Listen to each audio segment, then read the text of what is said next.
to the British royal family is this idea of a royal reconciliation. And we have some of the top aides having these super secret meetings here in London. What if I told you that the most devastating weapon against Meghan Markle wasn't a tell-all book or a scathing interview? It was something far more powerful, something the British royal family has perfected over centuries: complete and calculated silence. Papped, photographed, and every last detail in the Daily Mail. Tom Bauer, what was your reaction when you saw those headlines? I thought it was confection. While the world watched Meghan and Harry's explosive exit, a different story was unfolding behind palace walls. The institution wasn't just surviving the Sussex crisis. They were orchestrating one of the most sophisticated reputation warfare campaigns in modern royal history, and Meghan never saw it coming. It was manipulation. I thought that it showed, firstly, Harry absolutely desperate. I thought that Meredith Maines, who is a very aggressive PR for the Sussexes. The British monarchy has survived 8 centuries through one core principle: never explain, never complain. But what happened with Meghan Markle revealed something darker. The palace wasn't just staying silent, they were using that silence as a weapon. Royal biographer Tom Bauer recently declared that Meghan's lies could flood the earth. But here's what nobody's talking about. Every contradiction, every inconsistency that's now being exposed, the palace knew about them from the beginning. They documented everything. They waited. Got way beyond herself because she really doesn't understand the British royal family or Britain, but understands how to project her clients. And so I think she got it wrong by leaking it or even letting it. This isn't about whether Meghan told the truth in her Oprah interview. This is about how the royal institution allowed her to build a narrative they knew would eventually collapse. They let her speak. They let her contradict herself. They let her create the very rope she would eventually hang herself with. The palace operates on royal time, not news cycles, not social media trends, decades. They knew that patience would be their greatest ally against someone who needed constant validation and immediate responses. That was a great mistake. And I don't think it'll produce what they hope. And I think in the end, I don't think the Sussexes themselves know what they want anymore. The turning point wasn't Meghan's yacht girl rumors or her Diana obsession. It was something far more subtle. The moment came when palace aides realized Meghan fundamentally misunderstood the game she was playing. She thought she was fighting a PR battle. The royals knew they were fighting a war of attrition. We've also seen, haven't we, the story by Vicky Ward in the Victoria Ward in the Telegraph, where they were talking about, you know, and that upset the palace quite a lot about talking about funeral arrangements and things. Every time Meghan demanded a response to tabloid stories, the palace said nothing. Every time she wanted them to defend her against criticism, they remained silent. This wasn't neglect. This was strategy. Royal insiders revealed that senior palace officials held weekly meetings during the Sussex crisis, not to plan responses to Meghan's claims, but to plan their non-responses. They mapped out exactly which accusations to ignore, which stories to let breathe, which contradictions to let accumulate. Legacy. And is this about looking like the bigger person? Because he preaches a lot about forgiveness. We heard him talk about open borders. Sometimes he's very kumbaya. And I wonder if he's trying to put his money where his mouth is. The genius was this.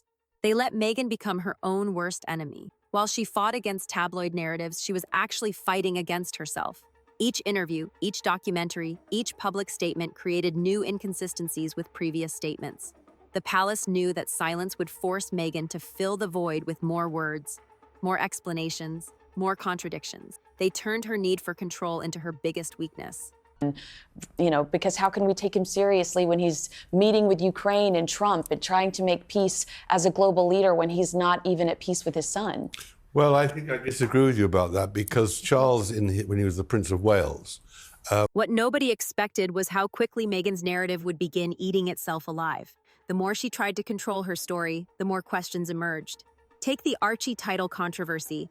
Meghan told Oprah that Archie was denied a prince title because of his race. But royal protocol experts knew this wasn't how titles work. The palace stayed silent. They let royal historians and constitutional experts do their work for them. Soon, newspapers were running detailed explanations of the 1917 letters patent. Legal experts were explaining why Archie wouldn't have been entitled to a prince title regardless of his parents' status. The palace never said a word. They didn't need to. Who said no to him.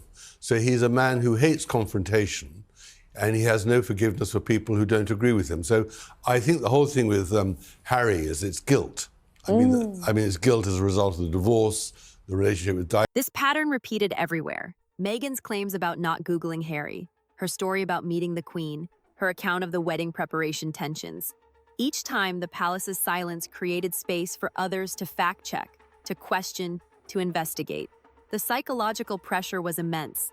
Silence from an institution forces you to keep talking. And the more Meghan talked, the more material she gave critics to work with. The fact that Harry is rather dim and he didn't look after him to make sure he had a role.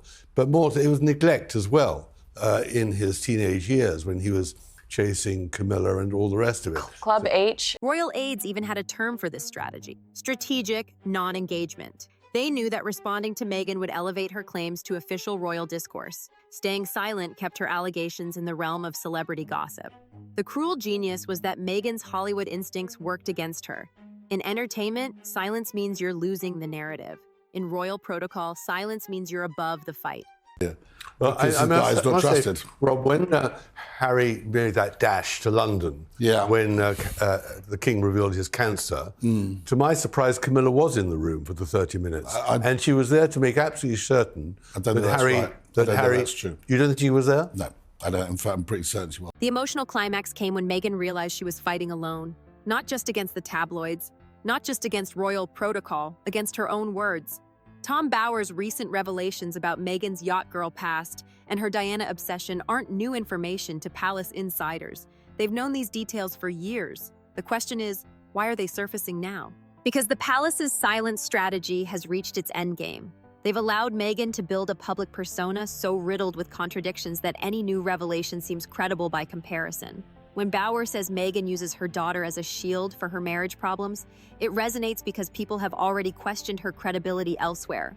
When he mocks her Diana comparisons, it lands because the public has watched her staged paparazzi moments fail to generate sympathy.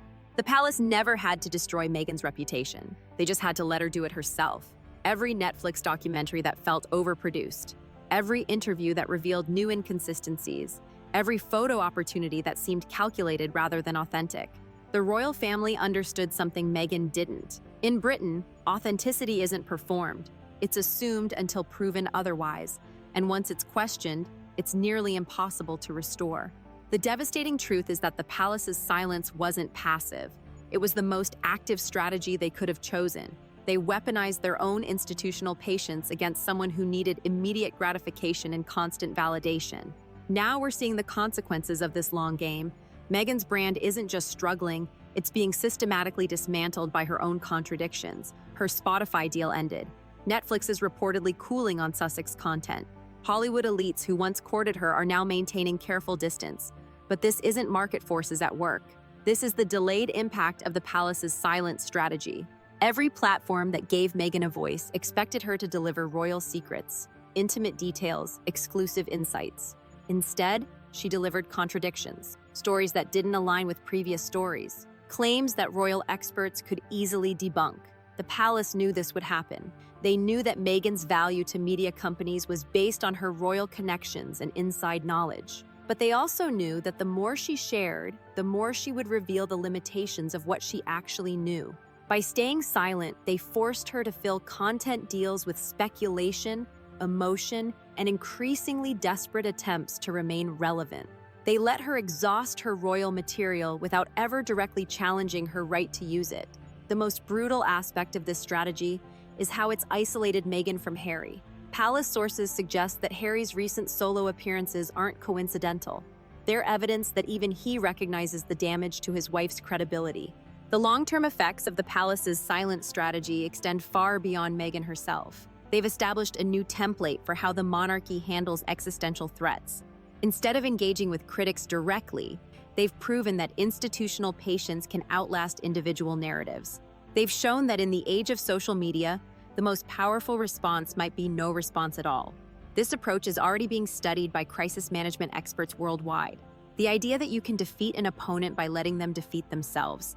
That sometimes the best strategy against someone who needs to control every narrative is to give them complete freedom to do exactly that.